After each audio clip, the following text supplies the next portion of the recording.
Evelyn was determined to leave everything behind, that house, that neighbourhood, and the painful memories that kept her trapped. A family had already shown interest in renting the property, and she was ready to go.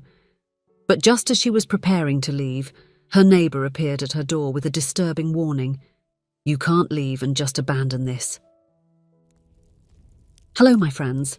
I am Linda, and this is Linda's Love Stories. I hope you enjoy this story. Evelyn had always been a woman of routine. Every morning she woke up at 6 o'clock sharp, prepared breakfast for herself and James, her husband, and then sat on the porch to enjoy the sunrise. It was at this moment that she usually saw Addison, her neighbour and best friend, heading out for her morning walk. The two families, Evelyn and James on one side, Addison and Rogers on the other, were more than neighbours. They had been inseparable friends for years. Their children grew up together, playing in the backyards connected by a low fence that served more as decoration than as a divider. Sunday barbecues were sacred, with the children running and laughing while the adults chatted animatedly around the grill. James and Rogers made quite the pair when it came to small household repairs. Whether it was fixing a leaky roof, mowing overgrown grass, or installing a new alarm system, one was always ready to help the other. Evelyn smiled, recalling the countless times the two spent hours discussing the best angle to cut a board or the ideal tool for a particular job. The memories were like a movie constantly playing in Evelyn's mind. She remembered the shared birthdays, the holiday parties where the two families would gather, the tears of pride shed together when their children left for university. It was a friendship that transcended time and circumstances. However, life does not always follow the script we desire. Addison's diagnosis dropped like a bomb on both families, a cruel and relentless disease that gradually robbed her dear friend of vitality. During the years of struggle, Evelyn stood by Addison's side at every medical appointment, every treatment session, every moment of despair and hope.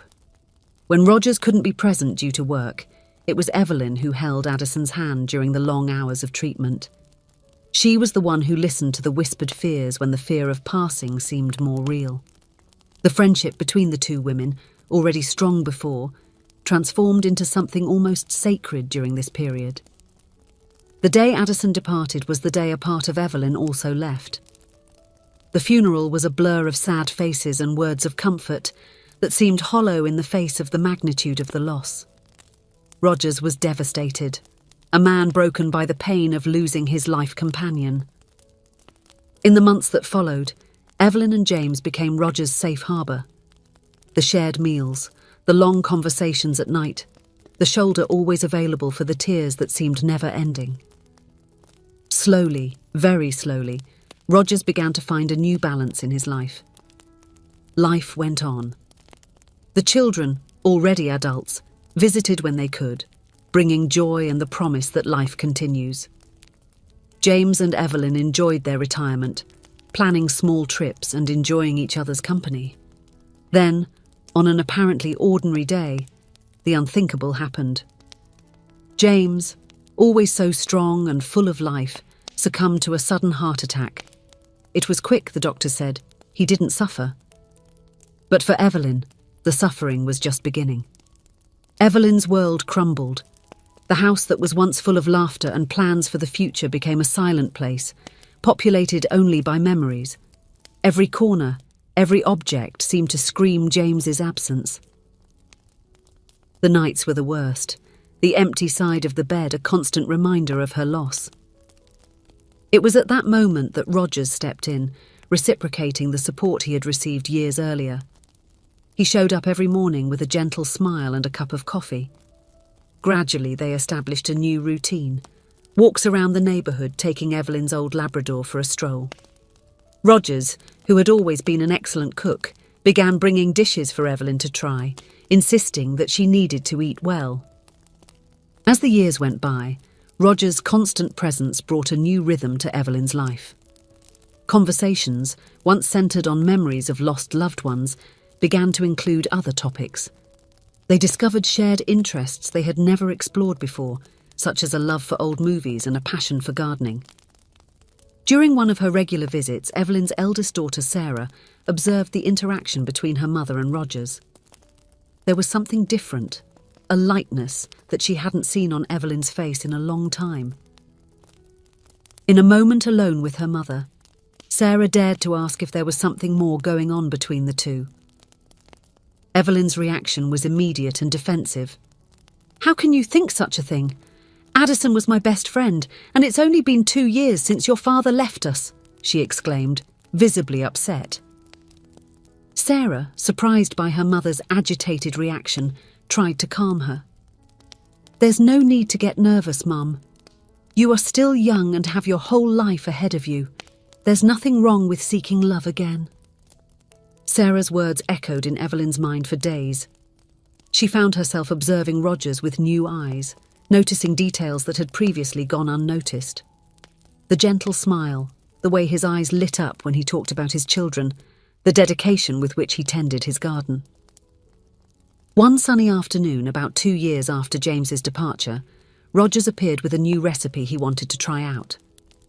Evelyn invited him to use her kitchen, something that had become common between them. As they prepared the ingredients side by side, their hands accidentally touched when they reached for the same utensil. It was a brief touch. Rogers paused, his gaze meeting Evelyn's. There was something different there, an intensity that hadn't been present before. With a husky voice, Rogers finally verbalized what he had been feeling for some time. "Evelyn, I need to tell you something. In the past few months, I've been feeling differently about you. I think I've fallen in love." Roger's words hit Evelyn like a lightning bolt. Her first instinct was panic. "This can't happen, Rogers. Addison was my best friend. What would our children say? No, this is wrong." Rogers, noticing the whirlwind of emotions in Evelyn's eyes, tried to calm her down.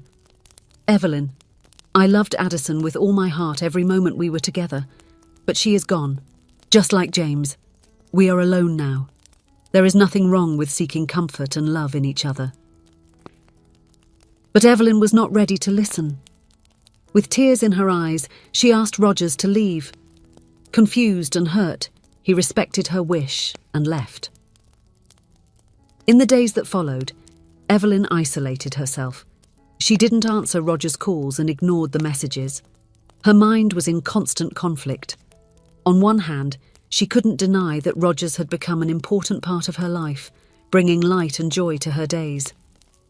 On the other hand, she felt guilty, as if she were betraying James's memory and her friendship with Addison. One morning, upon opening the door, Evelyn found a homemade cake left by Rogers, accompanied by a note apologising if he had crossed any boundaries. The gesture, so typical of Rogers, touched her heart. But instead of bringing her back, it solidified a decision that had been taking shape in her mind. She needed to distance herself. That same afternoon, Evelyn called a real estate agency. She decided to put the house up for rent and move away, perhaps near one of her children. It was the only way to escape these confusing feelings and the guilt that consumed her. The next day, a "for rent" sign appeared on the well-kept lawn of Evelyn's house. Rogers watched with a heavy heart as an excited family left the house after a visit, accompanied by a smiling realtor. The reality of the situation hit him with full force. He was about to lose not only his neighbour and friend, but also the woman he had fallen in love with. Determined not to let Evelyn leave without at least trying one last time, Rogers devised a plan. That afternoon he dressed in his best suit, combed his hair with gel, and bought the most beautiful bouquet of flowers he could find. When Evelyn's doorbell rang, she did not expect to find Rogers on the other side of the door, much less dressed so elegantly and with flowers in his hands. Before she could say anything, Rogers spoke. "Evelyn, you can't leave and let this new chance for love slip away." Evelyn felt her heart race, but the voice of reason still prevailed. "Rogers, I am sorry, but I cannot. What would our children think of us?" It was at that moment that the unexpected happened. From behind Rogers came familiar smiles. Evelyn's 3 children, and Rogers' 2, all with expressions of approval and affection. I talked to each one of them, Rogers explained, a smile lighting up his face. And I have everyone's approval to invite you to dinner with me. Evelyn was speechless. She looked at her children, seeking confirmation, and found only encouraging smiles. Sarah, her eldest daughter, stepped forward and hugged her mother. Mum, we just want to see you happy. Dad always said that life is to be lived to the fullest. Sarah's words broke the last barriers in Evelyn's heart. Tears of relief and happiness ran down her face as she looked at Rogers, seeing him not just as a longtime friend, but as a man offering a new chance for love and companionship.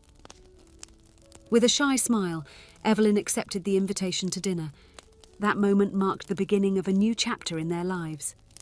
A relationship born from friendship, forged by shared adversity and nurtured by respect and understanding. In the months that followed, Evelyn and Rogers discovered a new form of happiness. They travelled together, shared moments with their children, and created new memories while honouring the old ones. Their afternoons were filled with deep conversations, light laughter, and the silent comfort of each other's company. The "For Rent" sign was removed from Evelyn's lawn, and the house that once seemed so empty suddenly overflowed with life again. Family gatherings now included an extended family, united not just by blood, but by love and choice. Evelyn and Rogers proved that the heart has an infinite capacity to love, that it is possible to honour the past while embracing the future. That love is a precious gift that deserves to be celebrated, no matter at what stage of life it flourishes. Their story became a living lesson that life can surprise us with new opportunities for happiness, even after great losses. And that, sometimes, a deep and true love can be born from a lasting friendship at the most unexpected moment. If you enjoyed, please give it a like and subscribe to the channel. Leave a comment with a number from 1 to 5 to let us know how much you liked the story. Also, watch the video that is currently on your screen. See you soon.